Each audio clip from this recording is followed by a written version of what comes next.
was the effect of climate change. And this is the very future of our planet. Climate change is real. Well-documented warming of the atmosphere. Impacts of climate change are increasing and inevitable. Our vision of 2020 is for our presidential candidates to improve American lives through the realization and endorsement of climate change prevention policies. Humans have observed our impact on climate and the earth since the Roman and Greek empires. Greek philosophers and Roman scholars both noted how deforestation had altered the landscape of the surrounding regions. The Industrial Revolution brought the rise of huge factories and technological innovation, along with unprecedented levels of smoke and air pollution.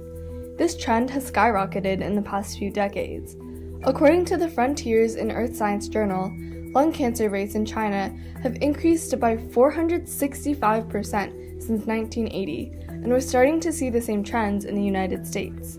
We can see more signs of climate change impacting us every day. Increasing heat. It's harder for plants to grow. It shortens the growing season. 25 tornadoes slammed 5 different states. Aedes aegypti mosquitoes capable of carrying the Zika virus.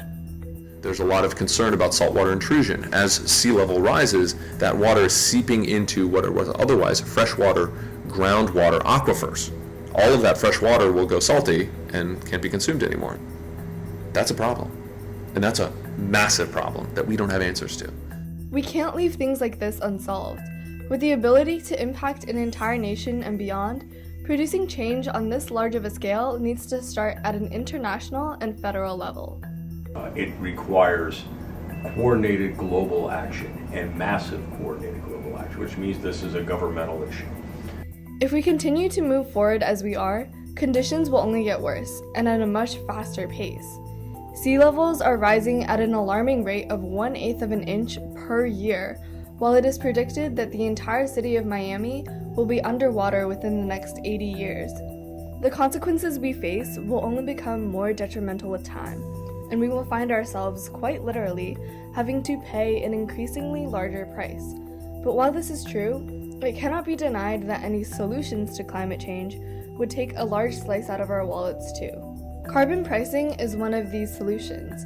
It's a way to move our economy towards decarbonization by linking the cost of fossil fuels to the cost they have on our climate, requiring about a 40 to 50 cent increase in gasoline prices. It's touted as one of the best ways to quickly and effectively move away from fossil fuels, and is also recognized by economists across the board as one of the cheapest ways to do so. It literally got to the point where I could not find a credentialed economist who studied climate policy who opposed carbon pricing. Not one. Another strong argument for fighting climate change can be made when we consider public health. Air pollution is a major concern that is already having tremendous negative impacts on the daily lives of many living in densely populated cities, such as Los Angeles and New York. Natural disasters have also become an increasingly dangerous threat as we see wildfires and hurricanes consume entire states. Fisheries are shifting and dying out that support the primary source of protein for up to 1 billion people around the world is seafood. And so as our oceans change, we're threatening a food source for up to a primary food source for up to 1 billion people. However, there are a few holes in the argument for fighting climate change.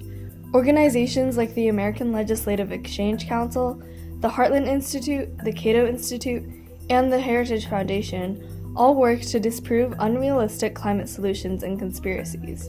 We keep hearing that 2014 has been the warmest year on record.